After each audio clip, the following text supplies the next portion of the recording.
everybody. Thank you for those of you who are waiting for some time in the waiting room. Thank you for being patient.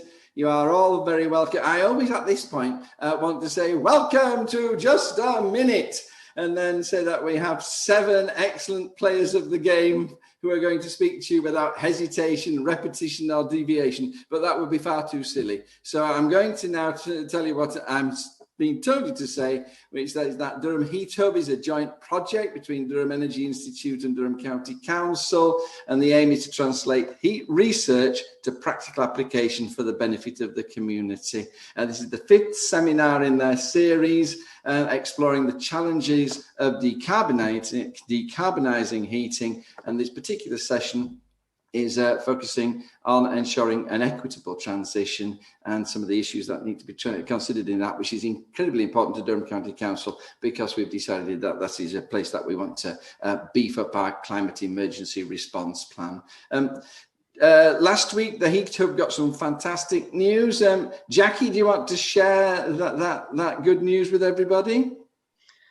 We were successful in receiving funding from the joint University College London and Local Government Association fund to look at the impact that COVID has had on energy usage at home working and also office working. So we'll be comparing energy usage over the summer with last year and having a look at actually what the impacts are and what that means for our future energy infrastructure design.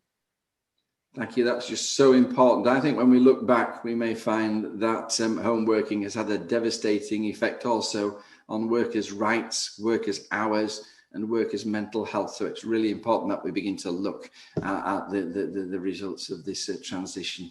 I have to say that the event is supported by the new, here we go, listen to this, Engineering and Physical Sciences Research Council. Have you ever heard such a terrifying title in your life? It's the research network is on decarbonisation of heating and cooling. And the last speaker is Dr. Andrew Smallbone, and he'll be telling us more about that. And I'm going to now move absolutely on time to our first speaker, who is Helen Stockton from the National Energy Action. Welcome, Helen. It's so lovely to meet you. Helen's research manager at the fuel poverty charity NEA. She has 15 years of applied social research experience spanning, and this is where you just get scared to death, quantitative and qualitative paradigms. Yes, I too. She has research interests in social policy, energy and social justice, which I can understand. Helen, you have 15 minutes starting from now. God bless you. Thank you. Thank you. Thank you very much, John. Hello, and thank you for having me this afternoon. John, can I just get a nod of the head if you can see my presentation slide okay?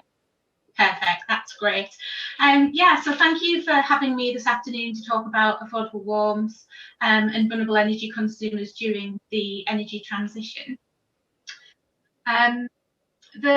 Hopefully my presentation will help set some of the context for today's session and discussion. And to do this, I'll just spend a little bit of time talking about the concept of fuel poverty and risk factors associated with it, before moving on to say a few words about what I think we need to consider in terms of how we support the fuel poor and vulnerable households during the transition to net zero.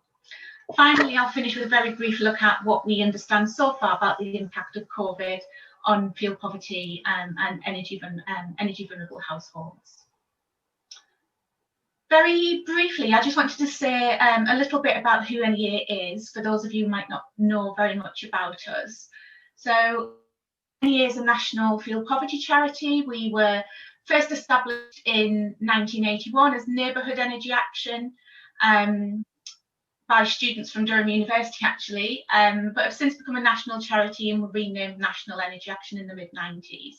We have offices throughout England, Wales and Northern Ireland, and our vision is an end to fuel poverty, and mission is to ensure that everyone in the UK can afford to meet their energy needs sufficient for good health, comfort and well-being. So I just wanted to start by giving a little bit of an introduction to fuel poverty. I'm not quite sure how familiar everyone will be with the term and what it means.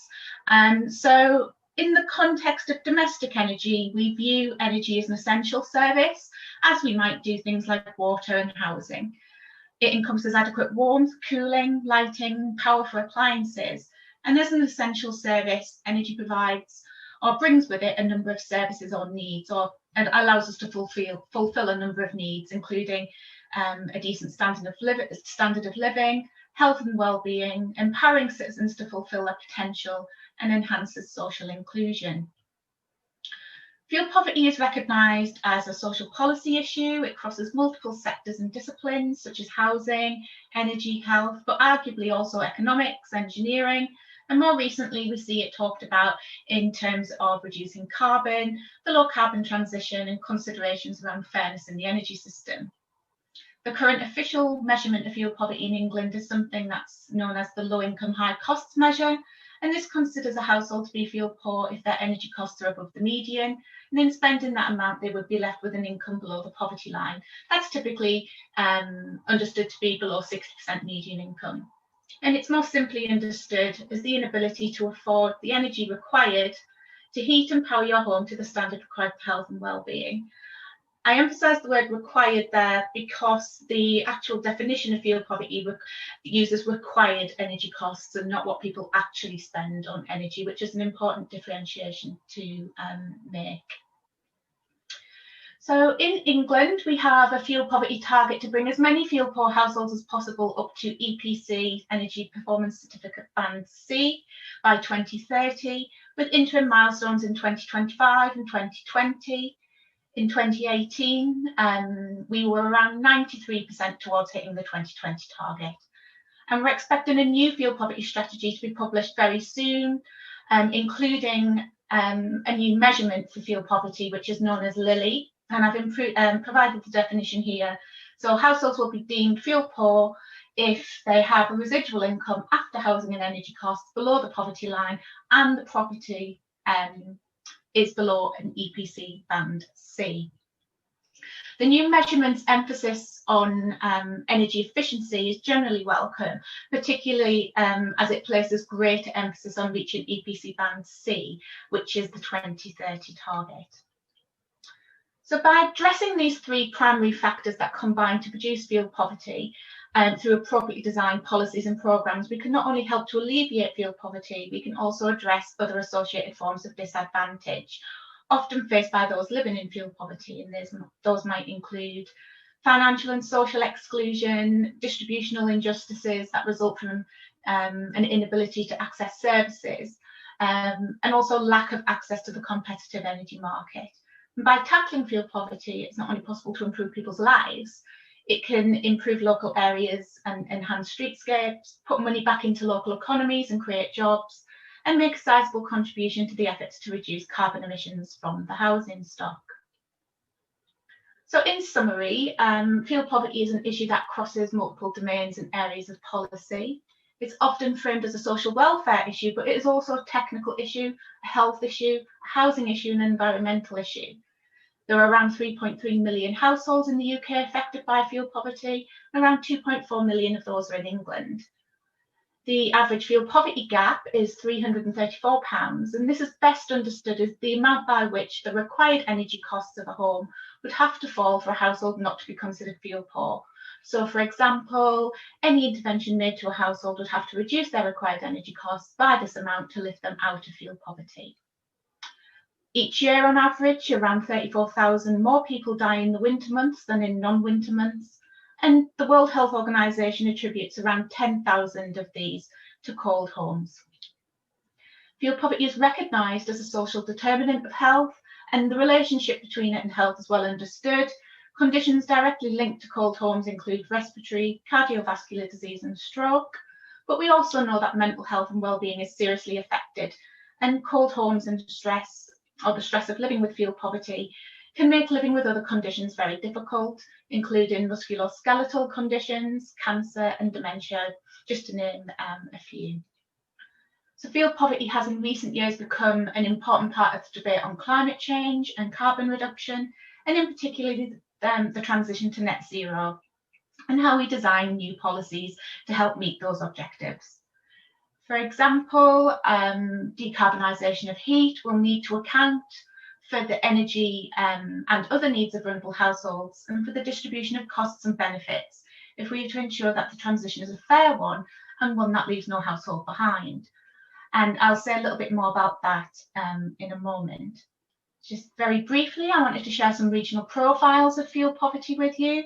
So fuel poverty prevalence differs by region, and this is influenced by a number of things, including, but not necessarily limited to, the take-up of programmes to address fuel poverty and energy efficiency, housing stock profiles, things such as solid wall and hard-to-treat dwellings, socioeconomic factors such as income and welfare, and the prevalence of off-gas homes and rurality. The most recent official statistics show that while the North West region has the highest prevalence of fuel poverty, the West Midlands has the highest fuel poverty gap, indicating that fuel poverty is harder or more expensive to treat there. And the North East, by comparison, is doing fairly well, or relatively better, with the lowest gap and just below the national rate of fuel poverty. So in considering what we know about fuel poverty then, we might ask ourselves what we can do about it. And the most commonly accepted solution and considered to be the more sustainable is improving energy efficiency. This reduces costs, increases comfort and reduces carbon.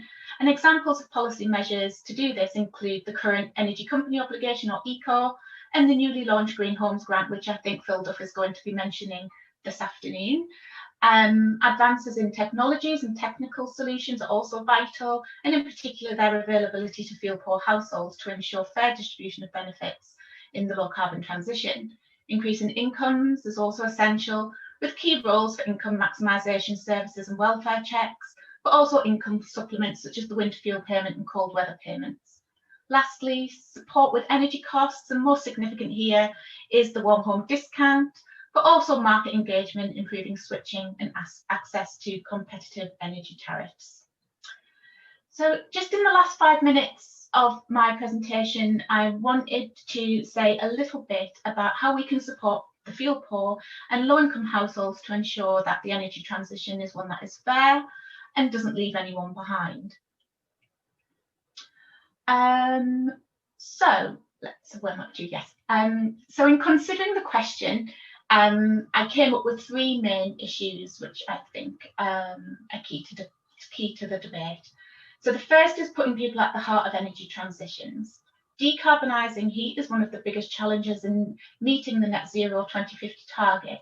It's also a challenge that will have a direct impact on fuel poor households, yet will represent a material challenge for all households, including shifting from centralised to more decentralised approaches, and more of a focus on people in the way that we heat our homes, our energy needs, and how people use and consume energy, what motivates them, social norms and habitual practices that shape all of these. Secondly, there's issues around fairness and justice, and I think the debate here is critical to the decarbonisation discussion, not just in how we consider the distribution of costs and benefits, but also issues around recognition and participatory justice. Taking people, including the most vulnerable, with us on the transition journey will be vital, not just so their views and concerns and vulnerabilities can be accounted for, but so they can have equal and fair opportunity to participate and benefit from it. And so we can ensure that vulnerabilities are not exacerbated. Some of the concepts, I think, when we talk about energy and social justice can be a bit difficult, particularly when we try to take them from what is a very conceptual framework, might not be easily translated into practical terms. So we need to carefully think about what that means in real terms to policy and practice. How can we use them to help shape our plans and what we do? But nevertheless, I think that, less well-known concepts from the energy and social justice discourses, such as participatory and recognition justice, will be central to helping us to get the transition right. Thirdly, how can we support households through the transition? The decarbonisation of heat will bring challenges and corresponding opportunities around cost, the energy market, mass rollout of technology and engagement, as well as risks for low-income households and the fuel poor. That said, I think there are some early steps that can be taken to ensure protections are in place, such as prioritising energy efficiency, extension and maintenance of policies to rebalance the inequity of energy bill levies and ensuring that there's no upfront cost to fuel poor households. So in terms of recruiting and supporting households, how do we get them on board? How do we support them? And how do we enable their participation and access to benefits? To do this, I just wanted to briefly draw on what emerged from some recent research that we undertook called Connecting Homes for Health, and the report I can circulate a link to later. The research itself examined the concept of proportionate universalism, where interventions and support are available to all, but the extent and type is relative to vulnerability, risk and need. While this particular project concerned transitions from expensive carbon-intensive fuels such as coal and oil and solid fuels, to less expensive and carbon-intensive fuels, in this case natural gas, we identified replicable pathways for supporting the most vulnerable and achieving positive outcomes. And I've just listed some of them in this chart very briefly. But essentially, it was about supporting vulnerable households so that they had the opportunity to have their voices heard, individual needs and circumstances were recognised and accounted for, and households received whatever level of support they required as individuals to take up and benefit from interventions. So these are things like enabling small measures, so house clearance and remedial works, from repairs to decoration, providing interpretation services, and recognising that the language of energy is quite complex. Sorry, John, were you going to? There's just 2 minutes left, Helen. Perfect, that should be about right. Really?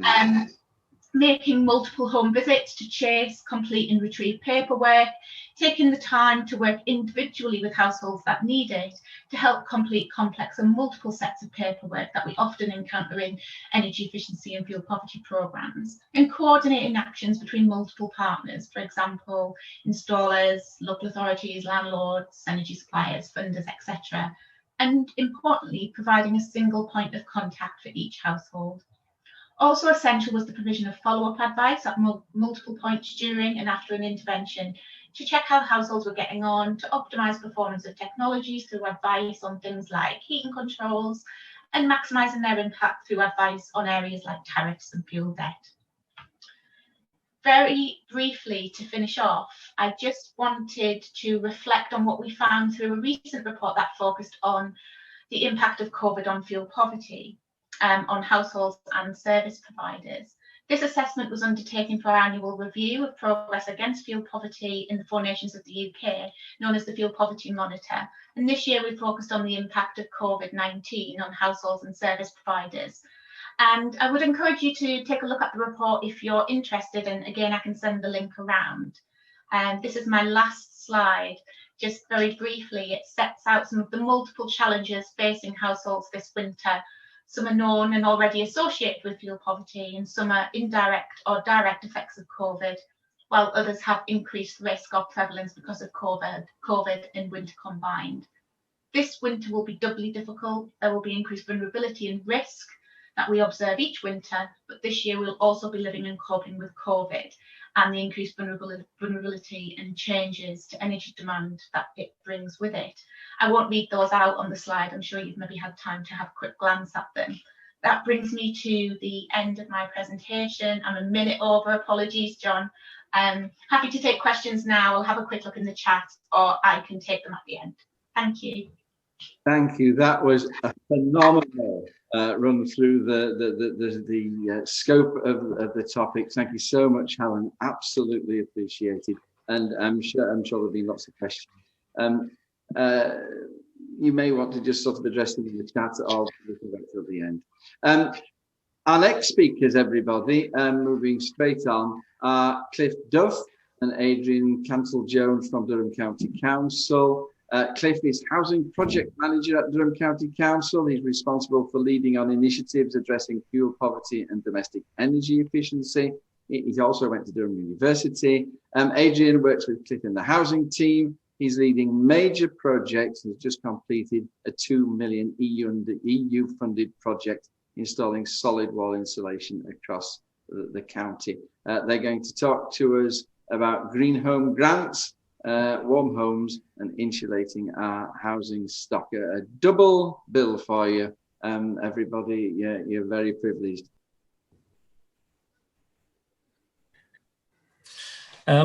This is a joint presentation from Adrian and myself. We both work in the Housing Solutions team We work in the housing regeneration team. We are involved in housing regeneration, housing retrofit, and obviously the fuel poverty agenda. But what we thought would be quite handy for it to give a bit of local context after Helen's sort of national update.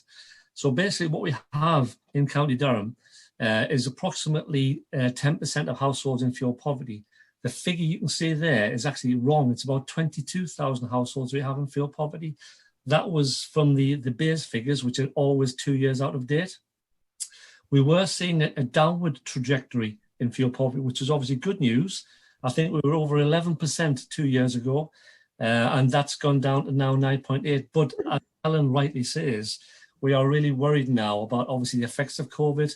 People are living at home more, they're using energy bills more, they're keeping the heating sort of on more. So we obviously, with this figure from BEIS being 2 years out of date, we're really worried that obviously the context will be that fuel poverty levels have turned around and they're back on the rise again. So there's obviously that caveat that we maybe need to redouble what we're doing and obviously help people out there as much as possible. So the context of our presentation is to give you sort of what's happening in County Durham. So what I thought would be handy here is to sort of obviously focus down into fuel poverty levels in County Durham. Now you can see the colours on the map here. In the east of the district, on the coast, that's where the fuel poverty levels are sort of hovering around the sort of the normal average, around about 10%. But alarmingly, if you look at the darker colours on the map here, this is where the fuel poverty levels are substantially higher. If you look at the key down the side, that could be rising to about sort of 20 to 30% of fuel poverty in these particular areas. And there's some very distinct reasons why this is happening. These particular areas in the west of the county are off gas grid. So what we're finding here is people are relying on high cost heating fuels, electricity, solid fuel, oil, and obviously a double whammy here. There's a lot of solid wall properties in these areas. So not only do they have high heating costs for the actual fuel they're using, but the properties themselves are obviously difficult to insulate and very expensive to insulate. That's where Adrian will be telling you about the fantastic work he's doing in these areas here. So obviously we have that almost line drawn across the county here between the off-gas grid on the right side of the map and the on-gas and the off-gas on the left side of the map. The blue dots you can see here is the work we've been doing with Northern Gas Networks to find out where there are particular settlements that are off the gas grid. And strangely enough, if you look at the two blue dots to the right-hand side of the map, there's even small, what I call donut areas inside the county that are surrounded by gas, and obviously they're still off the gas grid. So coordination-wide in the county, it's very important to say that obviously fuel poverty is a huge issue and taken very seriously by Durham County Council. We have a corporate affordable warmth plan running until 2025. That draws on a lot of partner organisations. It's very important to sort of say the collaboration here is absolutely vitally important to get the message out, comfort and credibility to different organisations, through different organisations. We can't do it standing alone in isolation. We work with a huge range of partners, ranging from the area action partnerships to the fire service, that pulls all of these issues together with our affordable warm strategy to work as tightly as possible with our key partners to get their messages out as widely as possible across the county, because the county is a very special area. So as I mentioned, the county is huge. We have about 226,000 properties. We're about 7th in England for size of the county. So how do we get this message out? And that's where we have the Warm Homes campaign. So essentially, we've engaged with as many local partner organisations as possible, from the local corner shop to the fire service and everybody in between. And we use this mechanism to get the message out as widely as possible into local communities, to let people know about where the grants are, what the assistance is, but also to approach us directly for one-to-one advice as to how we can be helping people. Another example is we work very closely with our Revenues and Benefits Service, and twice a year we do massive county-wide mail-outs. We've sort of contacted roughly about 14,000 people in one stage, normally around the winter time, to tell people about the grants. These are targeted people on low incomes. We don't receive this information directly, we're not allowed to, but our colleagues in Revenues and Benefits contact these people and households directly, obviously asking them to contact ourselves, and then we tell them about the grants that are available.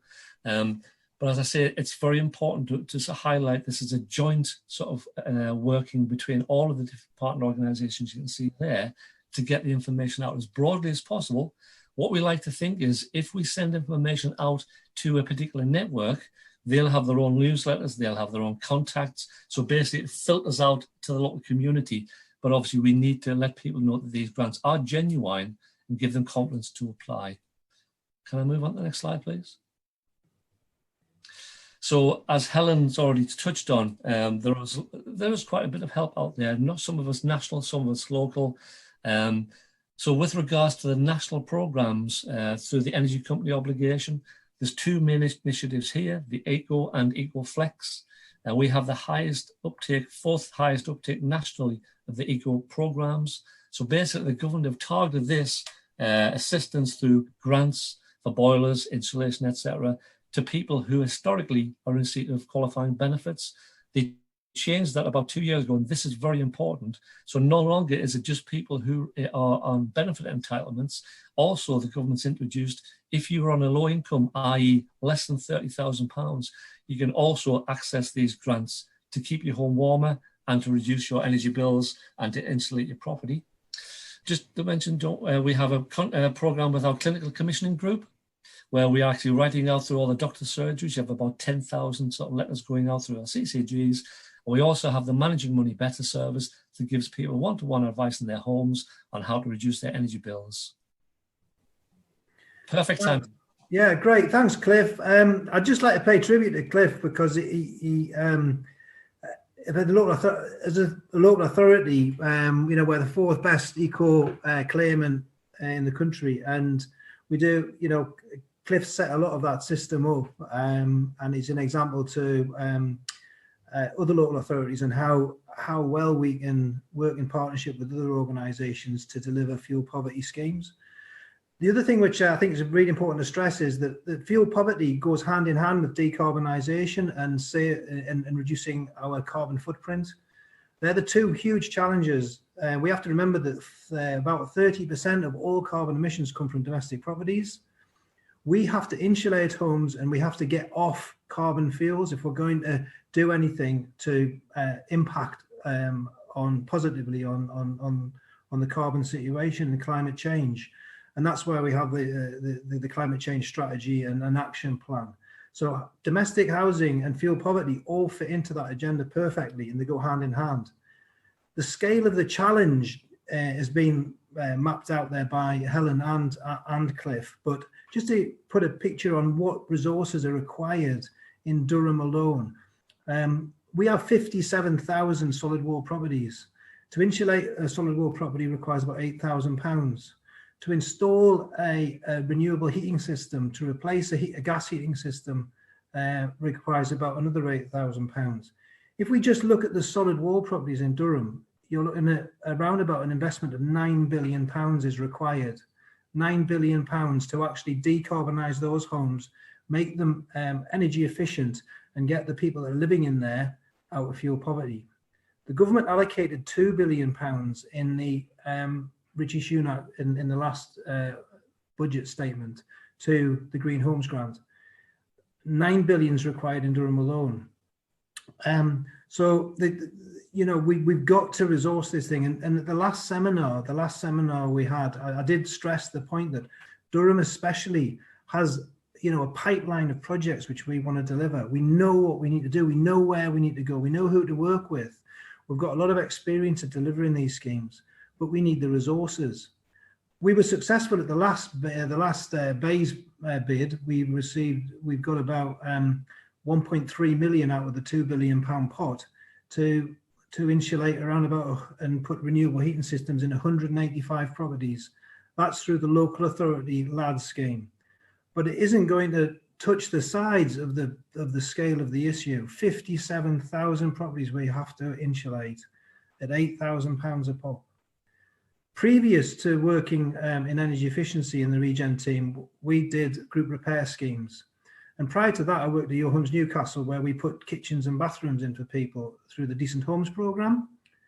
The Decent Homes programme was well resourced. The Decent Homes programme in Newcastle alone was £1 billion.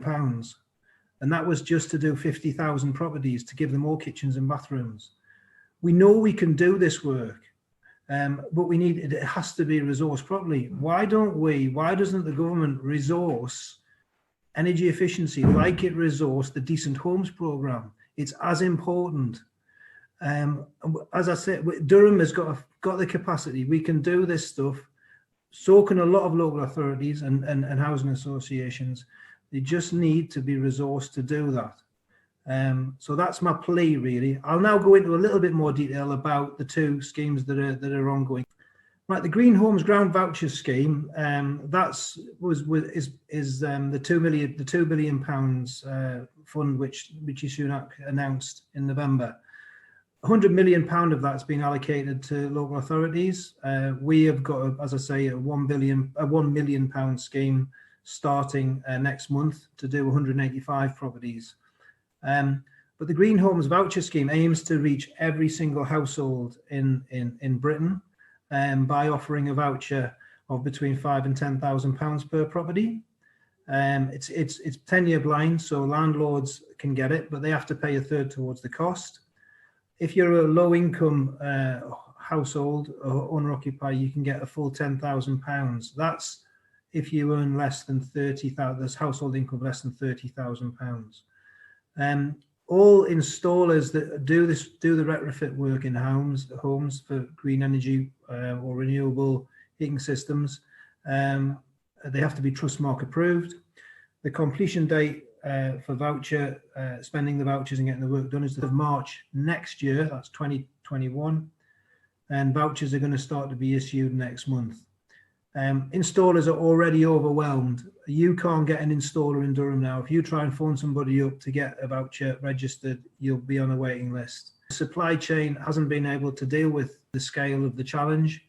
They've been overwhelmed by households getting in touch. So the government's going to have to do something to make this more realistic, or it's going to fall on its face. They're going to have to extend the timescale out and probably the budget as well. This is why local authorities are key in delivering this sort of work. We have an overview of what's needed in terms of decarbonisation and in terms of fuel poverty, and we can deliver at scale whole street schemes. Not a great fan of voucher schemes, but that's what we've got. We need to make sure that this is expanded, timescales are extended, and it is made available for a longer period.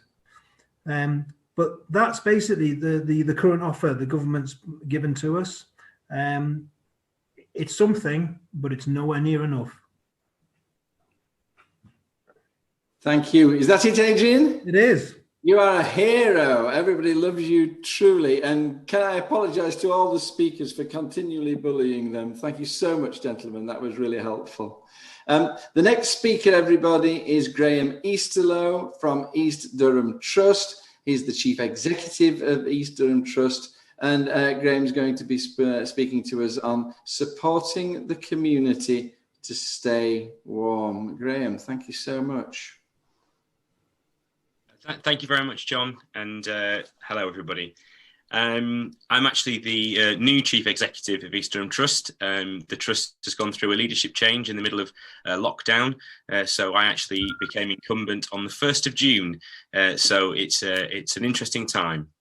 But yeah, I'll give a sort of an overview of the kind of work that we've been doing around energy in our communities and programs that we've been running over the last few years and how that's integrated into our current work. Yeah, so East Durham Trust, for those that aren't aware, is a poverty reduction charity based in Peterlee. We're working with some of the sort of hardest to reach communities. We offer an immediate intervention service. So a lot of our work is, as much as it can be proactive, is often a very reactive service where we are sort of meeting people who are either in or on the brink of crisis. Often currently we're working with people who have bailiffs at the door for energy bills. We've got lots of piled up red letters. Those kind of things are parts of the work that the Trust steps in to sort of help through our network. We are a go-to organisation sort of within County Durham, and we connect with what I would describe as hard to reach and seldom heard communities. We actually have around 300 community member groups. We were born out of an old CVS, and around sort of 40 of those are organisations that I would class as sort of heavily constituted or even have their own buildings and facilities and offer services for other groups to meet. So we're currently working with about 30 community centres directly currently during COVID in helping them to reopen services. Now that actually allows us to have a hub and spoke connection to our community and allowing us to sort of stand shoulder to shoulder with sort of people who are on the very, very front line of the kind of services and needs that are in our community. And there's some items there around sort of East Durham and the area. I guess often we're discovering people who are disenfranchised within their communities, but I think more importantly, are disaffected from services.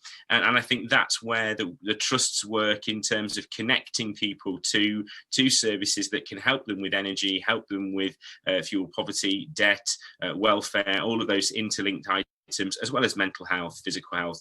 Often people that we're working with struggle to connect to services or find services. They almost want to disassociate with services. So having our hub and spoke and community model allows us to have a very personal one-to-one conversation, bringing them to services in a very handhold kind of gentle way for their benefit. So we two projects I wanted to focus in on. We had one of the first energy projects that we delivered was a Winter Welfare Champions project. And really it was about the trust using our network of community buildings and community members to create, I guess, a system of community champions where we trained up 12 fuel poverty champions who went out into their communities. They were already pre-existing volunteers, perhaps they were already involved in community buildings. And what that allowed was that people who they met, they had trusted relationships with the people that were coming to their centres, and they could have conversations around energy, around their homes, around healthier living generally, to do with energy and energy efficiency in a way that perhaps a statutory service wouldn't be able to do. And that really was a very effective programme. It provided really practical and front-facing mechanism really to connect and support very vulnerable and seldom heard people. And I think in the context of this session, it really provided information for individual people in order to increase their knowledge and understanding, and therefore influence subsequent actions and choices around energy and around their homes. And as you can see there's a few items that we did. So that led to a subsequent kind of project which grew, SEED, Save Energy East Durham. And again, this was a slightly expanded project that was really looking at aligning a number of the aspects of the trust work around debt relief, around welfare and fuel poverty into a very kind of front-facing program. So taking those individual volunteers and then re-expanding them back out into a larger project. And really that was about improving signposting and access to services and facilities, improving households, including insulation, prompting, I think, conscious connection between consumption and energy was one of the key things that came out of that particular programme when we delivered courses and sessions, was that there was often a disconnect between what somebody understood that they were doing when they were using energy and the reality of that. So building up knowledge and experience about consumption was a key part of that. And as I say, Cliff earlier mentioned, East Durham Trust and the VCS network. I think the use of that network is not only about dissemination of information, but I think also activation of communities, to take collective and also individual responsibilities and actions connected to fuel poverty, and almost that mutual aid aspect in terms of helping each other to understand and develop a greater ability to tackle kind of the items connected to fuel poverty. And then at the far end of that is then allowing us to then engage the individuals into other services. So those that were disaffected from services were supported and facilitated to then connect with wider services that would address certain aspects connected to the projects and the project's aims. So, I mean, these are the kind of items that the Trust really felt they learnt over those particular projects. And certainly, you know, on my arrival, I've gone back in and read the majority of the last few years' evaluations of projects. And I think what was really important about these particular energy-related projects, I think, is that we can never underestimate the small actions that individual people can take within their communities that can have a knock-on effect in terms of growing understanding, knowledge, and growing a kind of a momentum within a community to be outward facing. So an individual may take action around their own home. They then might become a volunteer community, and together we start to see this kind of expanding kind of understanding and an expanding set of actions related to addressing the sort of issues within that community or within that group of people.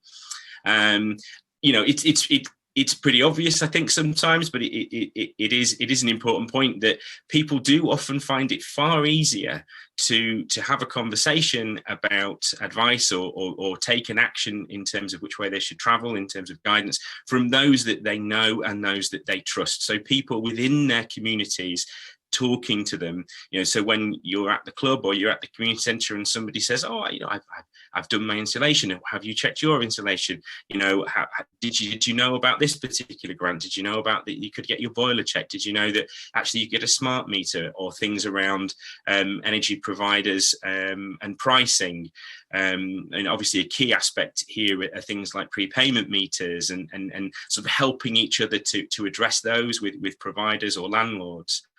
And that really does have a huge effect in terms of the gathered momentum and the impact of kind of those changes in behaviour, I think. And those changes in behaviour come from greater understanding. And it's easier to take that advice, I think, and gain that understanding from someone that you know. And, you know, accessing support and services, it does need to be a simple process. I think sometimes our communities and individuals are disaffected from services because actually there are a number of different pathways that you can access certain services, and equally there may be disparate sets of services held across different organisations. And I think a way for us to create a very simple doorway or a very simple window enabling people to access a range of support and services through a clear sort of referral process, it is a far easier and simpler way to go about things. That idea that somebody could tell their problem or tell their issue only once, and it can affect, be effective in reaching a number of services. I think we discovered that language can be a real problem in terms of people understanding energy in its widest sense, but also utilities in general, but also I think around, when you receive a bill or you receive some information, even a leaflet advertising a particular service, sometimes the language, it's by its very nature, is inaccessible to people who don't understand or don't have a general knowledge around energy. So when you talk about the ratings and you can show the images, what we discovered that people often wouldn't understand what that infographic looks like, that they'd assume various things around it, and we'd often have to explain which direction it worked. Obviously it's green at the top, red, but they wouldn't necessarily associate that with something that was relative to them. So I think how we kind of articulate and how we explain and provide access to information, I think language is absolutely key. And the other items that really came out of kind of the projects were that what can happen when there has been a referral is that if things aren't followed up, we can end up with a revolving door. And I think that there are items and learning here around, once you have passed somebody on as a VCS organisation, it's very interesting that they may end up 8, 9, 10, 12 weeks later coming back through the door with very similar challenges and issues. And I think there is something collectively to be done about how do you monitor and carry through people to a positive end. And there's just some quotes there around kind of some of the impacts of the project. I'll allow you to read those for yourselves. I think it was interesting to see a growth in language. So when we talked about energy efficiency, for example, people understanding actually what the word efficient actually means and what is efficiency in practice. And I think the key one there is that final one there. I learned a lot of tips on energy saving that I can share with my friends. And I think that's the part where if we can energize that element, we actually then expand and have a greater impact than perhaps one organization or one project can have. There's a question for you. Food or heating, that is a real challenge. And in the current climate, I think, it is something that we need to be thinking about. There are a lot of people making those choices on a daily, hourly basis in terms of, do I heat my home or do I purchase food or gather food? And I think, which ones would we choose?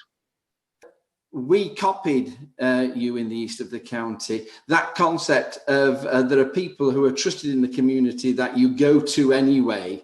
And that idea that you train them up in giving advice, which is well-founded, and people go to the right people that they know to talk to. We stole that from you in Newton Aycliffe. Fantastic, thank you.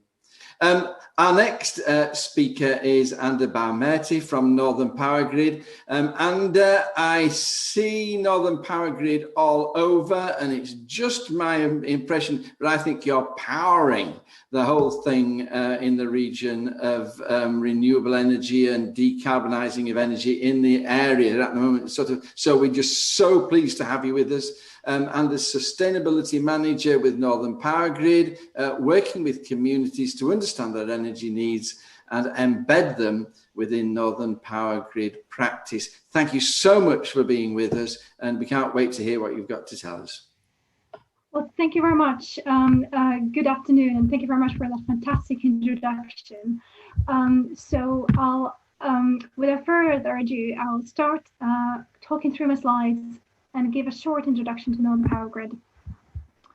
And I hope everyone can see my screen as I'm sharing the slides here as well.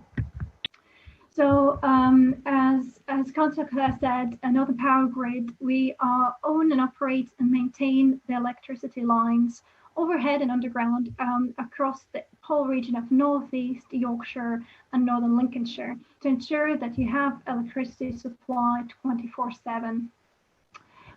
We serve about 8 million customers across the region and 3.9 million individual homes and businesses. We make up about £85 of the average domestic bill, for which accounts for the cost of us maintaining the network and is passed through the energy suppliers' energy bills. This event today happens as we are in the middle of looking to the future and setting out our plan for 2023 to 2028, because we are a regulated utility business, so we plan ahead of time. And when we talk about decarbonisation and all other challenges that we're facing today, including the pandemic and the recovery from it, we need to make sure that what we are planning to deliver in this next price control period is suitable for the local stakeholders. It matches their ambitions, and in effect, the infrastructure that we deliver is fit for its purpose in a low carbon world. And for today's discussion, I think we're very cognizant of the net zero target. By 2050, many of our local areas are planning to reach that earlier. There is a substantial change that we need to deliver as an industry and as a society. So we have a role to play as a key enabler for that. So today I'm going to talk a little bit about this multi-layered challenge we have in decarbonizing heat, and how we see that evolving perhaps in the future and link back to our today's activities and today's challenges and priorities.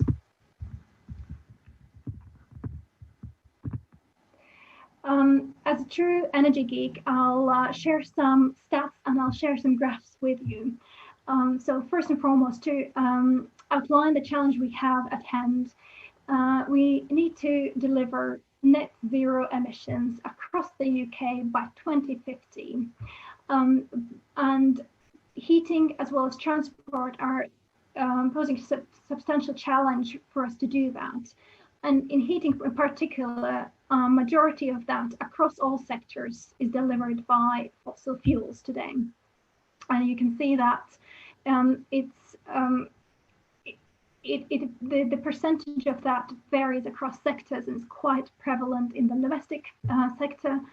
And the government has recognized that it is very challenging, and significant investment will be required independent of what route we take to tackle those emissions.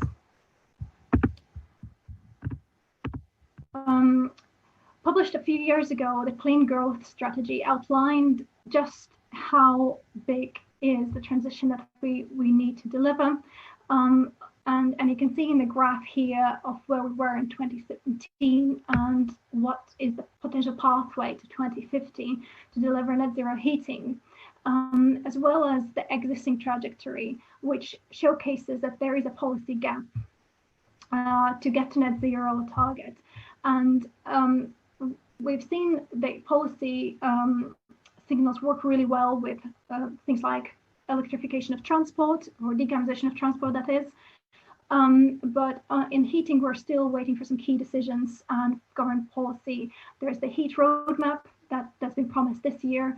So that's something that we're all waiting for to see whether that addresses that gap and sets out some clear direction for decarbonization of heat.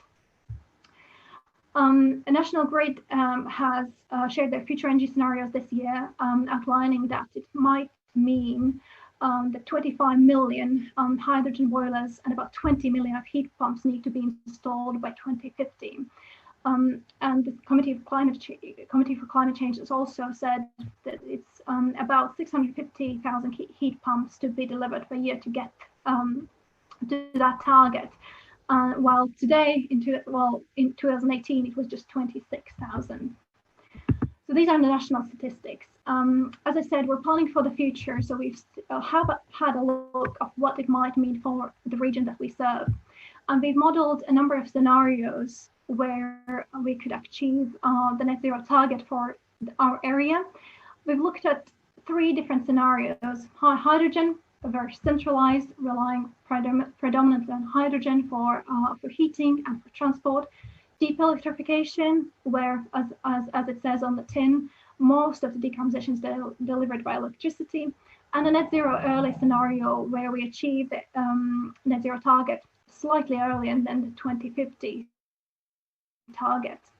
I must say that all of these scenarios have a component of electricity and a component of hydrogen, but the kind of the proportion is very different depending on the pathway that it takes. And the true pathway could be a mix of all of them.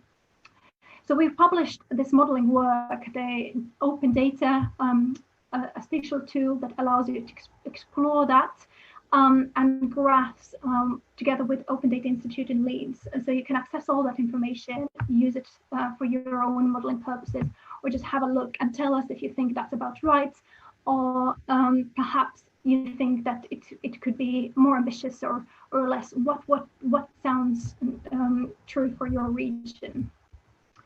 But then if we look at heating in particular, and I alluded to the heat pumps in the National Grid scenario, where we expecting a significant ramp up of the installations.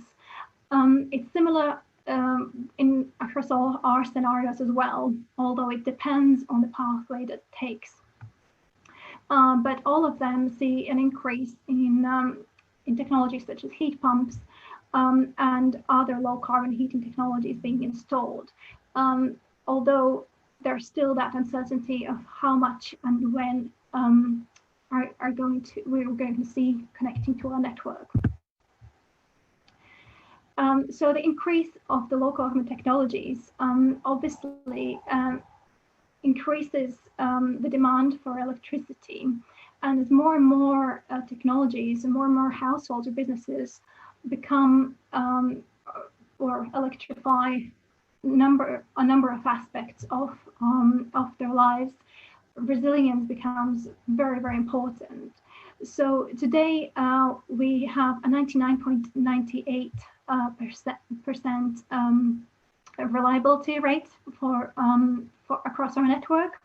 So that's an average number, and as we look to the future, we're consulting people on how that should change or increase and become better to make sure that they have their electricity supply as and when they need it, particularly if their homes are being heated by electricity. That becomes very, very relevant. And it's not the only challenge that we have for electrification of heat and decarbonization. Another very important aspect is the cost. The cost of decarbonization is not reflected in the fuel or technology price. We currently see that when we look at the number of the percentage of fossil fuels used across to deliver heating and how we could decarbonize that. What this graph outlines is the price per kilowatt hour and the carbon content per kilowatt hour of different fuels, where it's not proportionate to the carbon content of different fuels, which presents a particular difficulty if these more commonly used fuels are to be phased out or to increase in price for fuel poor and for vulnerable households. And that is only the fuel. Obviously, there is a difference in low carbon technology cost versus the more commonly used boilers of different kinds. And therefore, to achieve effective and efficient decarbonization of heat, we need to achieve price parity or level playing field for both fuels and technology, and have those mechanisms that make sure that the change to deliver decarbonization also delivers positive social impact, as opposed to adversely impacting households and businesses by just driving the cost up for them. And of course, the more substantial challenge is also the existing buildings, where we see that the new buildings are being addressed through new energy efficiency standards. The existing buildings do kind of form the majority of the building stock, and speakers before me also discussed this challenge before. So that brings me to this slide. We do serve a very diverse region geographically, but also economically. And we know that there are at least 416,000 households in fuel poverty. However, there are about 900,000 at risk of fuel poverty, and these numbers could change very quickly post-pandemic, and as we work through these winter months. So we are serving a region which is very diverse, and we need to make sure that our part of the bill is kept as low as possible, and the support that's provided for these households is adequate. By doing that, by collaborating with others to deliver effective support and evolve our support adequately as well. And this is one of the aspects that we're consulting our stakeholders on through as we're preparing the next business plan for 2023 to 2028 as well. So we're really interested to see and to hear from you how we could support them better, recognizing that we hold the relevant information, the relevant tools, but we only represent part of the industry.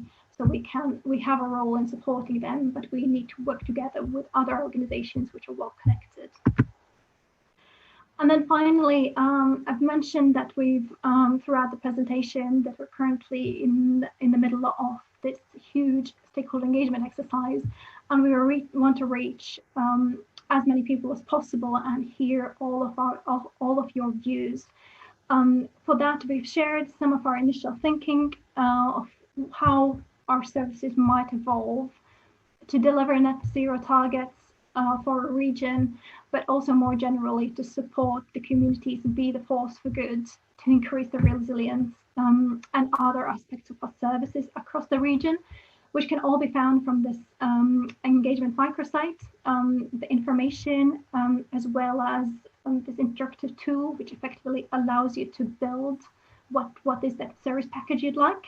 It also has our future events, and one I would particularly want to highlight today is the event we will hold on 19th of November for community energy groups, focusing on heat and energy efficiency, because in many cases, heating will be more efficient when shared across a number of households, and that might enable them to deliver that kind of in low carbon heating in a more cost effective way. Thank you. Thank you so much, Anda. That was absolutely mind-blowing. Can I remind everybody, I hope you made jotted the thing down, the 19th of November, the Community Energy Forum, and sort of, your idea of community energy efficiency groups, but also your local area. What does LAEP stand for? What are they?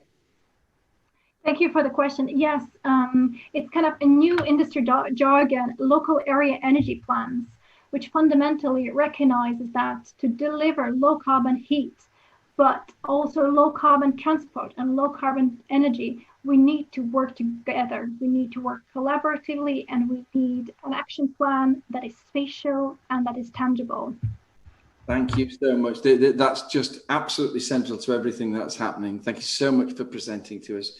I'm not doing bad. We're only a minute behind. Sort of the next presenter is Lewis Casely from Solar Capture Technologies. He's the commercial manager with Solar Capture Technologies. You're speaking to us on greening affordable warmth. Thank you so much for being with us, and looking forward to what you have to say. Yes, no, very good, thanks. So yeah, to be honest, some very interesting information that we've had so far, and quite refreshing to hear what's going on in our local area. Believe it or not, it's quite difficult to convince people that renewable energy actually works, and it's only recently that people are actually buying into the idea.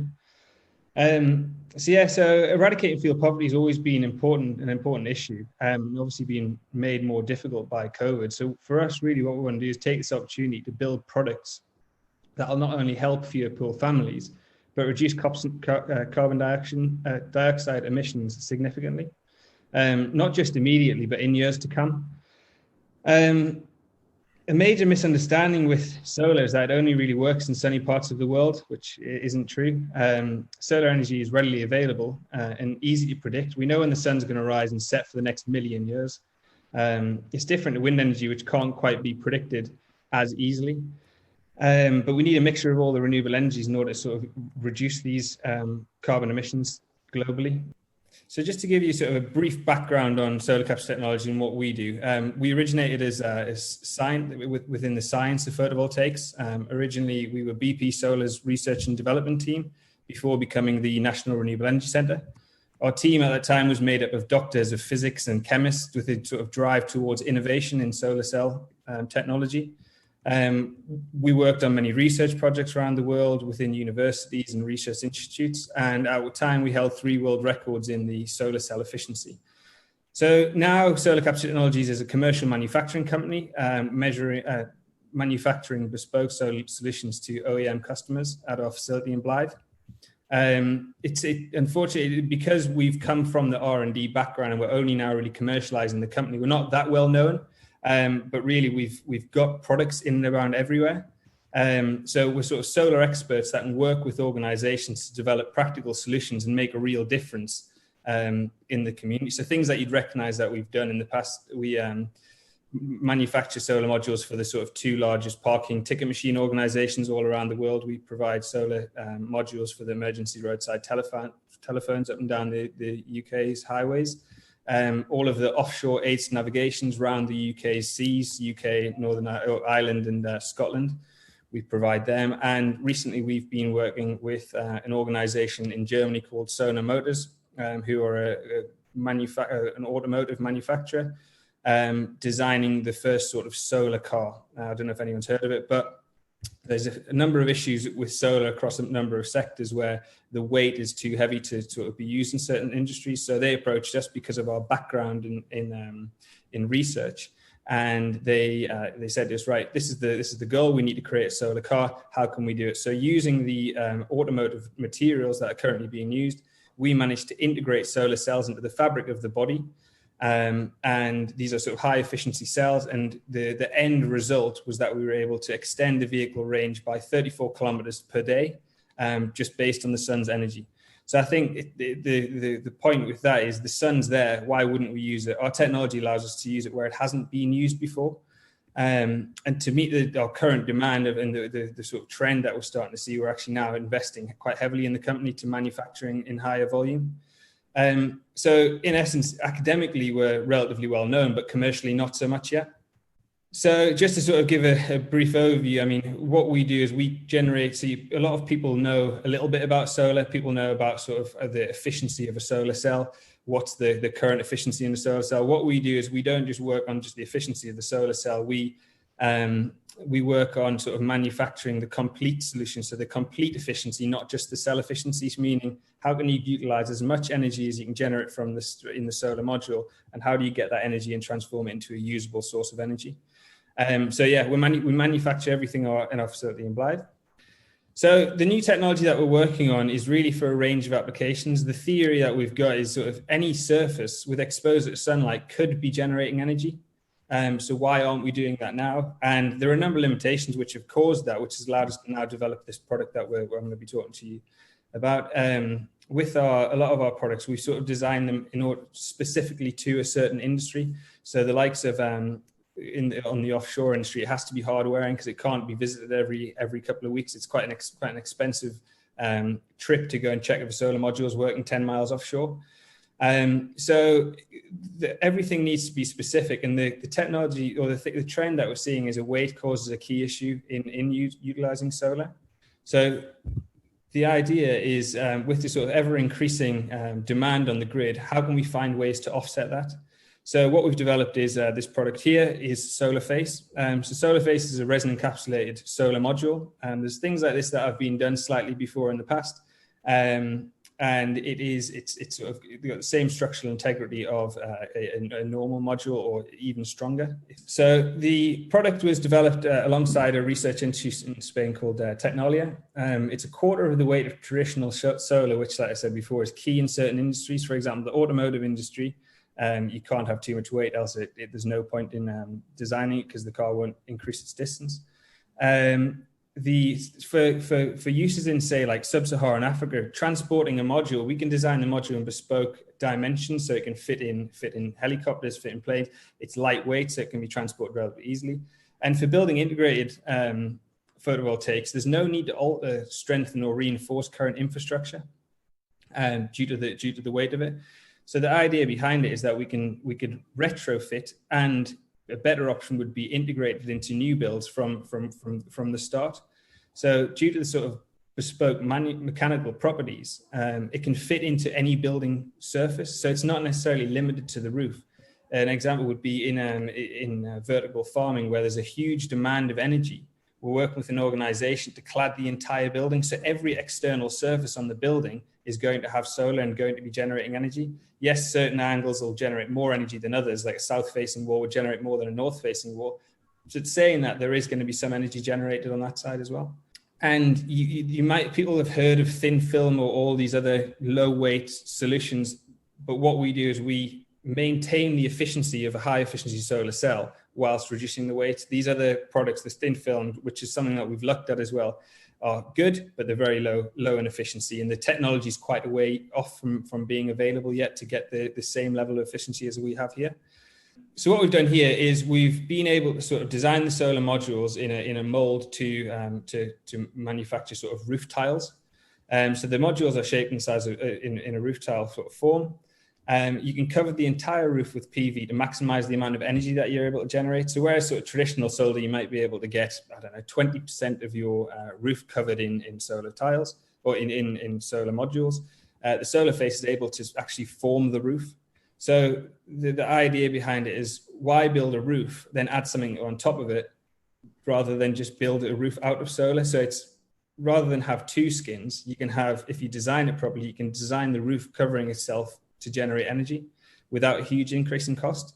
So due to the materials that we're using, what we not want to do, you're not wanting to have to buy the roof tiles and then install the roof tiles and then install the solar. Really, all we're doing is installing the solar onto the roof. In terms of social housing, local authorities or housing associations, as part of sort of re-roofing programs, that would be a perfect time to put solar onto the roof. If you already have a program in place where you'd be roofing streets or houses, including having like the scaffolding up, it's a cost-effective way of replacing the roof without generating any more cost or carbon emissions. So just a few comparisons of sort of comparing a sort of normal tile solar face. There's a bit of information on there. But in terms of sort of time frame, it actually takes less time to install the solar face roof than it would to install a normal roof, then add solar onto the top of it. It has all the benefits of a normal roof, and it's being tested to sort of all the regulations that you need in terms of like wind loading, thermal loading, with the added benefit and generate energy. So yeah, we've got a demonstration house in Belgium now. This is just really showing you sort of how we installed it, fitted when the sort of aluminium profile. The frame of solar modules have been sort of clipped on to those profiles. So yeah, I mean, it's a relatively easy install process, and the idea is we're going to work with sort of local authorities, train people up on how to install it. It's not too difficult, and we've designed the whole system to be as easy as possible. That's just some more sort of finer details in terms of sort of how long it takes to install the roof, the structure, the tests that we've done. The lightweight nature is a key one in building integrated, again, not needing to change or alter the structural integrity of the building. If you're doing it in the first place when you're putting the house in, it's pretty easy to do. No, that's a video there of us installing it, but the quality's not great. I wasn't sure whether you're going to be able to play it. And then just a bit more technical information on sort of the process of converting the energy into sort of a usable form. So yeah, I mean, the product we've got IP or protected, it's all patented, it's tested and has all the relevant certifications. The live trials have had positive results. We've got 2 sites. We've got one in Spain and one in Belgium. We're hoping to we're working with sort of Northumberland Council to get one up in Northumberland. We've seen positive results. Everything's performed the same as a roof, the same as a standard solar module. I mean, a carbon effective solution to manufacture is to manufacture where you're going to use it. There's all the talk about sort of this reducing carbon emissions, but when we're buying things from other companies, I mean, we're made in the UK. If you manufacture in the UK, use in the UK, support UK jobs, support the UK economy, the sort of political announcements on the green recovery, it's exactly what we're doing. We've got an innovative renewable product by a British company. Well, that's the solution, isn't it? We ought to just make it the law that you sort of every time you build a new house, you got to put solar roof tiles on. I'm hoping somebody will be asking about relative cost later on. Thank you so much, Lewis. That was and well within the time. I'm going to steal that time and move on to our final speaker, who is Dr. Andrew Smallbone, the director of EPSRC, who I talked about at the beginning, the network on the decarbonisation of heating and cooling. He's the co-director of the EPSRC network on hydrogen for transportation. He's a fellow of the Durham Energy Institute, and he's associate professor in the Department of Engineering. He's so clever, I can't even read his qualifications. As clever fox with two heads. He leads a multidisciplinary research team on the decarbonisation of energy, heat, transport and industry. And he's going to speak to us on the future of heating and cooling. And Andrew, are you there?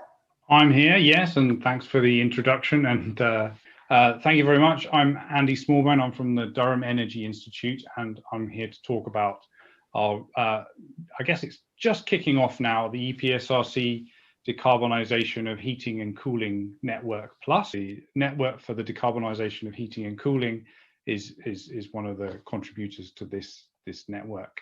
So if I click on there, the first question you're obviously asking is, what is a UKRI Network Plus?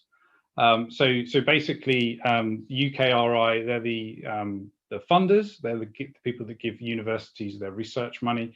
They're the masters of Innovate UK and so on. So they're obviously piling a lot of money into different kinds of activities. There's hundreds of millions that have gone into energy as a whole.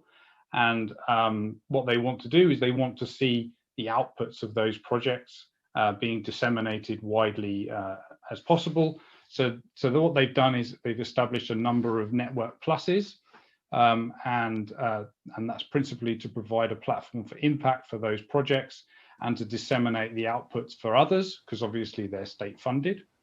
And what they do, what the Network Plus does, is it creates a dedicated team who can organize dissemination events and engagement activities and support others in those related activities. And it also has a national role and a leadership role internationally on that particular Network Plus topic. And the topic that we work on is the decarbonisation of heating and cooling, which is obviously, I'm preaching to the converted. That's a great idea, I'm sure, as all of you can confirm. There are other Network Pluses. There's one on transport, there's a hydrogen one that I work on, and there's also ones in bioenergy and energy storage, etc. So all the kind of hot topics where research activity is going on, and the decarbonisation of heating and cooling is being run out of Durham. So you're probably well aware of this kind of thing here, but this is the kind of thinking that we've got around the Network Plus.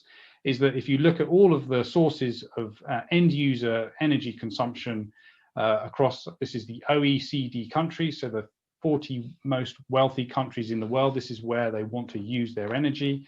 So broadly, it's about a third for transport, a third for heat, and a third for everything else. So heat is obviously the focus and the principal focus of what we're talking about today.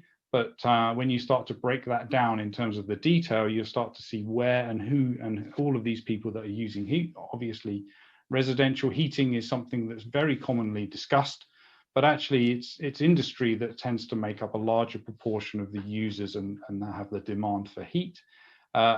Industry, as opposed to residential, they typically want higher temperatures. So the challenges of doing that with heat pumps, for example, are a lot more challenging and a lot more difficult.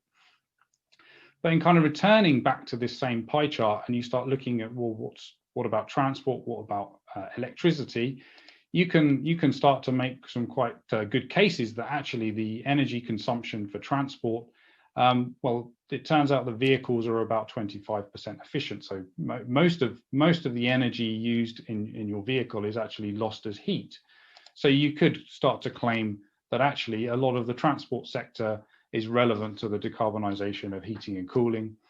When you start to look at electricity, this data is for more than just the UK, and for example, in the Middle East, 50% of their electricity use is used for cooling. So you start looking at this overall picture about where energy is used, and you come to the conclusion that actually net zero would be impossible if you don't really think about decarbonising heating and cooling and doing that in a completely new and transformative way. And that's the essence of what we want to do and support through the network. The last bit, of course, is that many of the electrical devices that we use, the losses are all heat. So within that same context, we should remember that heat is probably the last place that all energy ends up. Many solutions, right? There are loads of different ways that people want to decarbonize heat and cooling. I'm not going to go into too much detail about what they are, but the network should cover everyone and everything.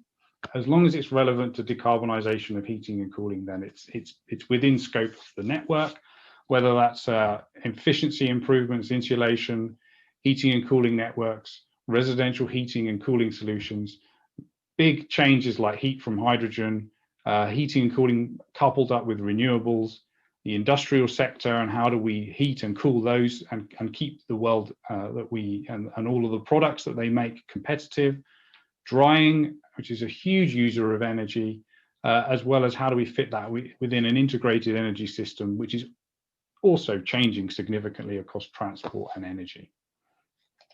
So what we formed was the Decarbonisation of Heating and Cooling Network Plus, which is a research partnership between Durham, Oxford, Brunel, Heriot-Watt, Leeds and Northumbria.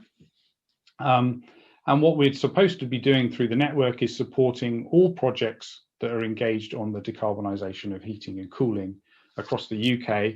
And we will bring in lots of partners from international to bring the state of the art forward for the UK.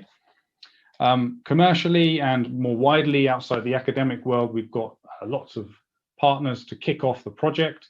You look at all of the names in there, we've got people from policy or influencing policy like Committee on Climate Change and BEIS involved. We've got energy, local councils and so on involved.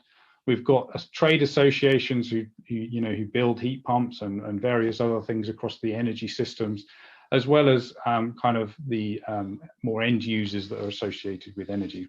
We've got people involved, but if you're not on that list, and some of you are, you're still very welcome to be part of the network, because it's not just for us, it's for everyone's benefit. So this slide should map out who's the Network Plus is for.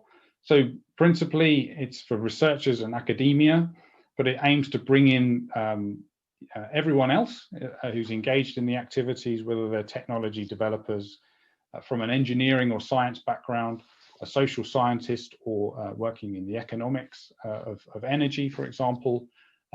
Industry managers, policymakers will be heavily engaged as part of the project. There'll be a number of secondments in and around policy.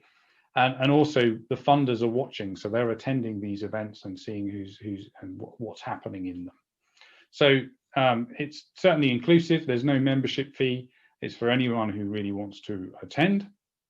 We mapped out our Network Plus around a number of core themes, and these have been drawn out as a way to kind of map across the whole decarbonisation of heating and cooling challenge. So there's a theme which works around the kind of primary engineering technologies and the systems for decarbonisation. So this might be heat pumps or some form of new technology which is delivering heating or cooling. And then we've got number 2, underpinning technologies, materials, control, retrofit and infrastructure. So this is everything that supports that, whether that's a new gas grid, it could be a new material which unlocks the primary engineering technology, etc. So that's kind of underpinning technology. Then we've got the future energy system and how that fits together with the economics and the challenges that we have of potentially more costly heat and cooling. And how does that fit in more widely around transport and electricity as we evolve towards net zero? And then 4 and 5 are similarly themed around the social science end of things. So the social impact of heat, and thinking about heat as an experience that end users want and need, and to make sure that that propagates all the way back up to the technology developers. And then the number 5 there is supporting people working towards new policy and policy which can support our transition to net zero, but also helping leadership understand exactly what the challenges are to make sure that it all kind of hangs together and can work, because this is going to be a big challenge, especially if heat is more expensive. So the activities are funded for over 4 years. We're going to be having 20 events, and I guess these are more kind of large-scale publicly attended events rather than Zoom meetings. And these will cut across national conferences, research sandpits, training and workshop activities. We will ensure that anyone who can attend our events or wants to attend our events, they've got access to travel bursaries. There's also what we're calling researcher secondments into various places, usually outside of academia. So an academic could go and have a secondment into industry. These will be done on a kind of a call and the best one selected through a competitive process, as will research feasibility funding projects. So there's some money set aside to support some early stage research and development projects. And we will also be publishing a series of technology roadmaps, which we'll be able to use to sort of say what the current state of the art is and where things are evolving within this very large topic. So for more information, first of all, there's a new website which you can click on there, and you can follow to find out a little bit more information about what's happening. We will hopefully be having some kind of Zoom-based events over the next few months, whilst we wait for COVID to run its course, hopefully, as well as being involved in this. And I should say that's probably my time up, and say thank you very much for listening, and we hope to see you soon at some of our events. Thank you. I just looked at the scope, the 5 areas, Dr. Smallbone, of what you were talking about doing, and it's truly terrifying. We talk glibly about decarbonising heat, but when you look at the width of the scope, I've just got one question. If I can just break off, if you've got a question to ask, you've got precisely 1 minute to pop it into chat, because I'm going to be asking Helen to choose the top 6, and you will win the question, and they'll be put.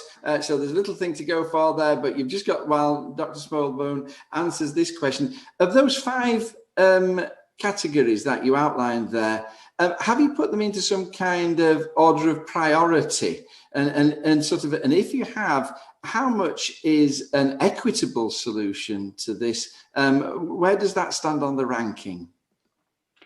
So I think what we've got to do as a network plus, we have to be kind of as independent from the process as possible. So I can't, as in that role, say what the best solution is or what the best way to do it is. That's going to come from the community, and that's what the way the network's going to work in broad terms. An equitable solution, it has to happen in the sense that if you've got all of these people that have got to buy in and switch from what is currently a relatively cheap way of heating to what's likely to be a more expensive or less flexible system, everyone's got to buy in anyway. And we've got to try and structure all of the technologies in a way that people are going to go and pick them up and get on with it. Thank you so much. Well, that's the end of our speakers, everybody. I have been mind blown. I hope you have too, but we just have 20 minutes for questions now. And so I'm going to hand over sort of to Helen. Helen, did we find 6 good questions? There's probably 6 in the discussion. It's been quite a lively discussion, and also some good exchange of contact details going on. So please do pop your questions and contact details in the chat box if you want to share. Going back to the Green Homes Grants presentation, there was a couple of questions around how that's going to work. One about insulation and whether insulation measures are covered properly in the scheme. So this is to Adrian and Cliff. And do we feel the scheme is really going to engage with those who are in fuel poverty as a result? Well, the first thing about insulation is the Green Homes Grant is broken up into primary and secondary measures. Insulation is a primary measure. It's a fabric improvement, and it's a precursor to all energy efficiency of a home. You know, there's no point in putting a renewable heating system in if your home is leaky and it's uninsulated. So, and that's the big challenge we've got, as I say, 57,000 solid wall homes which need insulation. So the scheme isn't fit for purpose at the moment. I mean, you can get insulation on it, but those suffering the most and from fuel poverty, basically, because it is sort of targeted at those, the highest amounts of grant go to those in greatest need with incomes of less than £30,000. So if you've got an income of less than £30,000 household income, you can get a £10,000 grant. However, that doesn't help with the population that live in the rented sector, you know, the private rented sector especially. I mean, landlords do have to pay a third irrespective of their tenants. So, and that's a big ask for a lot of landlords in County Durham. I have to say that landlords in the north of England are very different to landlords in the south of England, where, you know, property values in a lot of the fuel poor communities I work in are less than £50,000, you know, £40,000, £20,000 even.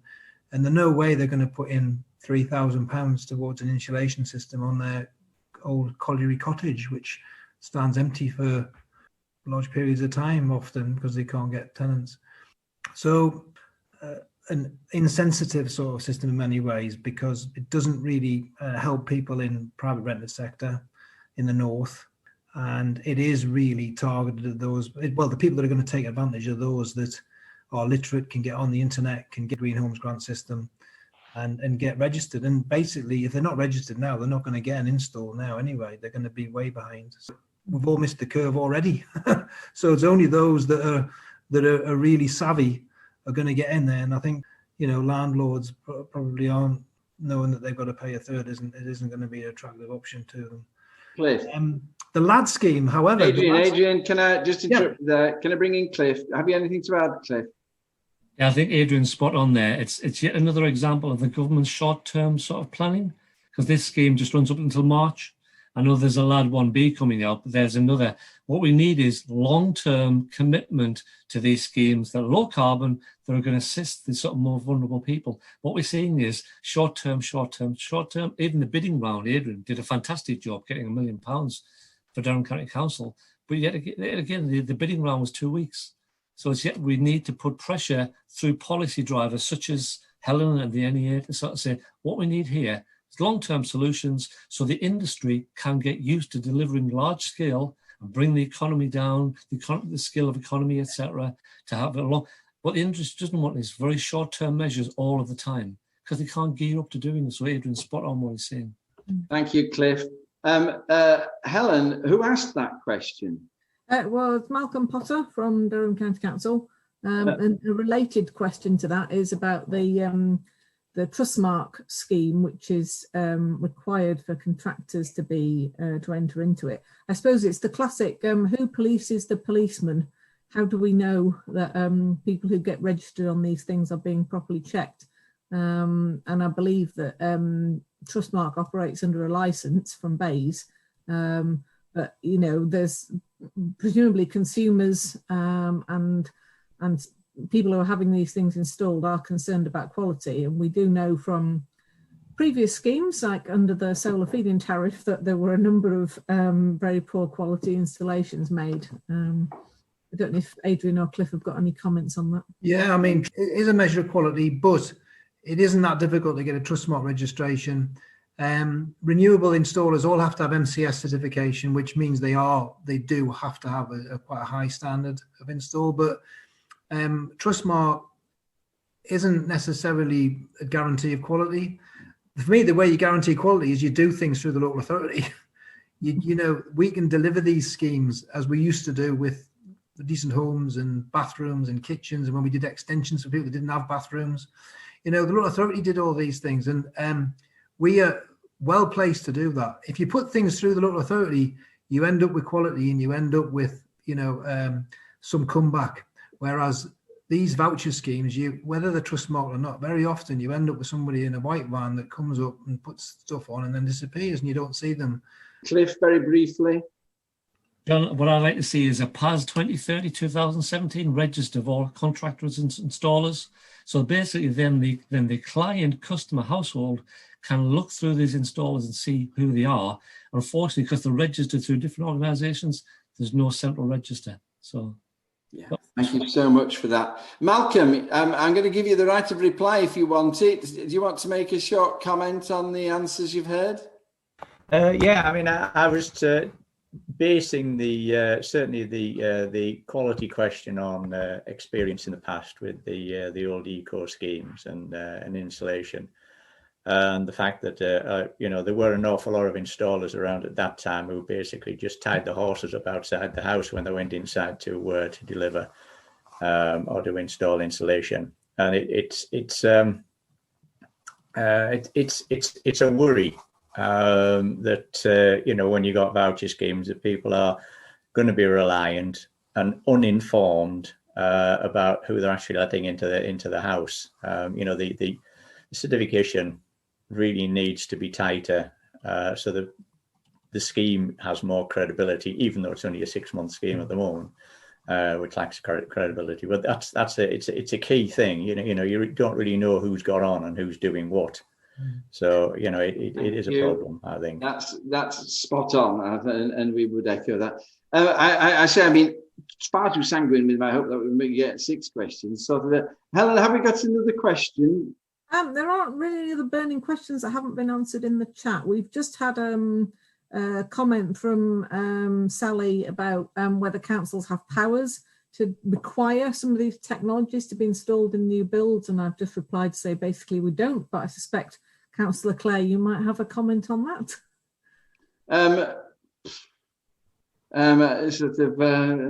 All I would say is you've got until Thursday night to get on and look at the government's new planning proposals for housing and make your mouth get that.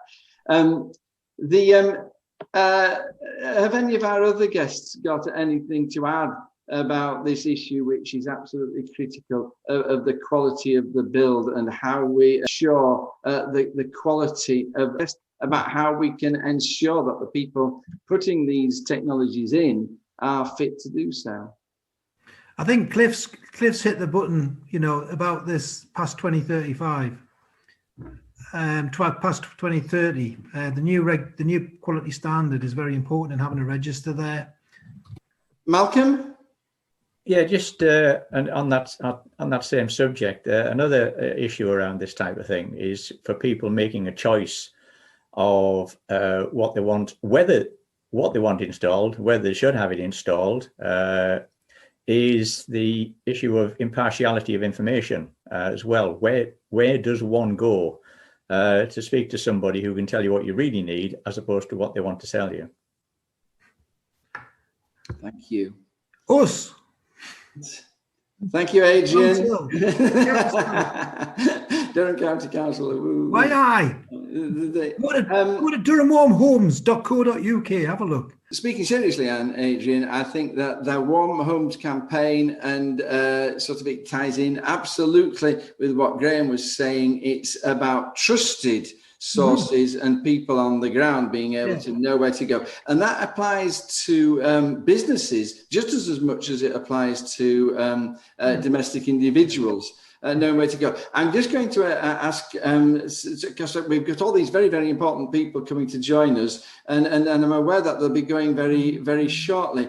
Helen, have you learnt anything today that you'd want to stress that is important about ensuring a just transition? What would you say, coming out of this afternoon's discussions, are the key things for making sure that we have nobody left behind as we go to net zero? I think, as some of the speakers have said, Graham and Helen, designing solutions with communities, not coming up with projects and then going out and doing them to people. What East Durham Trust are doing is very interesting. We have worked with National Energy for a long time, obviously very well established, so another trusted provider. I think for me, a lot of my interests in the council are on the economic development side, and one of the critical things is to engage promptly in these government initiatives and funding programmes, as everybody's tried to do, be ready with more and lobby to extend deadlines on them, because for small businesses, there is no possibility of recruiting new staff or taking on apprentices if you've only got a 6-month window of custom. Businesses need longer to plan to be able to deliver things that are actually beneficial in the local economy. Other things that haven't come up today, but we're looking at, we want to look at more, is improving procurement systems so that we can get local and small businesses onto procurement frameworks to deliver some of this work. That's really important. That creates jobs and keeps jobs in Durham. As everybody said, trusted providers and trusted advisors without an agenda are really important. Helen Stockton, you indicated that you'd like to add to that discussion. I think the only thing I would add really is that, recognising some of the challenges that we've already spoken about in terms of kind of short-term funding windows and delivery windows, and the challenges that presents to industry in terms of opportunities to gear up to deliver. I think, one of the things that we can say in favour of the Green Homes Grant is that the feel poor households, a fantastic opportunity to access measures at no upfront cost, which has been a big challenge with previous programmes, particularly schemes like ECO, where a contribution was required from households, and some of these households, just don't have the means to make financial contributions. And connected to that is obviously the distributional impact of that. So you've essentially got households paying for a programme through energy bill levies that they're in effect on occasion unable to access, whereas with the new Green Homes Grant, obviously that money is funded differently, more progressively, and there is no upfront cost. I think we would welcome it in those terms, but I think we do need to recognise the short-term nature of the funding and work together as best we can to try and bring households into the programme as quickly as possible, recognising everything that Cliff and Adrian has said, around potentially missing the boat. We've got very vulnerable households right now going into winter who, really need the benefit of a programme like Green Homes Grant, and we're very keen to see what government come forward with going from April onwards, whether that's the Green Homes Grant or whether that's something that reflects what was in the previous manifesto at the election in terms of the Home Upgrade Grant Scheme, or HUGS as it was referred to. But I think what I would say right now is that we work together as best we can to get as many households into the current provision, bearing in mind that households are in desperate need of support right now. But yeah, absolutely acknowledging some of the challenges around the Green Homes Grant. The only other thing I would add in terms of advice and support is recognising that some households are digitally excluded. So this is not just households who don't have access to the internet, although there are households that don't have access to the internet, either connection or computers and hardware at home, but also the people who are online but may not have the confidence to engage in particular activity, transactional services, or even just understanding what some of the information is available online. And I think the new online simple energy advice service, we need to look very carefully at how we can provide adequate advice and support to households that don't have access to the internet or don't feel comfortable using the internet for this sort of activity. Making sure that we have people who can support them either face-to-face or COVID permitting, or on the telephone and in their own communities as well. Thank you. Cliff? John, just very quickly, I think there's a fantastic opportunity here to follow on from Helen. One of the longest programmes is ECO, that is running for 4 years, ends in 2022 when we have another iteration for that. That's £1.9 billion, so it's quite long term in current term and a lot of money. We have a fantastic opportunity here to lobby the policymakers in central government to make sure that the next iteration of ECO 4, is future-proofed, i.e. when they're installing, instead of just installing gas boilers, install hydrogen-compatible boilers. And so make sure that whatever the grant programmes are, have a low carbon constituent to them, but also what's the point of installing sort of gas boilers now, and then obviously in the future the hydrogen network comes online, they may be obsolete. So I think there's enough time possibly now, obviously working with the NEA and Helen, to lobby the key drivers in central government to sort of say, let's future-proof these grant programs. So all this money comes from the energy companies. They don't give it away out the goodness of their heart. It's a tariff placed on our bills. Let's use that mechanism to drive the low carbon debate. Thank you. I'm just going to briefly bring in Ander on that, because that directly relates to what you were saying about the balance between the various sources of energy. We're almost out of time, Ander, but have you got a comment you would like to make to what Cliff said? Yeah, I think for me, the key points is we need a holistic approach, and that's from the industry and that's from across the sectors and different users of energy when we look to how do we address these multiple challenges, and in particular the multiple challenges associated with heat, affordability and decarbonization. I think it's kind of a multi-layered problem, and what we really need is clear policy direction that would enable the market and the society to react. It needs to be the easy choice, doesn't it, to deliver positive outcomes for everyone. Thank you so much. And our time is up. We're exactly on time. Can I thank the speakers for allowing me to bully you so relentlessly? I do apologize. You were brilliant today. God bless everybody who's contributed. Thank you for listening, all the listeners. And I'm going to say goodbye. Jackie, do you want to just say, because you're the boss, aren't you? Do you just want to say goodbye to everybody? Just put it in the chat, but yes, thank you very much to all of our speakers and to everybody asking the questions as well. It's a very enjoyable session, I've found, and lots of positive opportunities for further collaboration and to make real change. So looking forward to our next session. I've just put in the chat as well that the next seminar that I'm going to organise is on heat storage, and that will be just before Christmas. But we are going to look at the issue around skills and installation and recruitment in the new year as well. So I'll be back onto a lot of our frequent speakers to see whether you're happy to talk about that or can recommend anybody. But yeah, thank you. And thank you to John for excellent chairing. Thank you so much, everybody. Goodbye. Stay safe.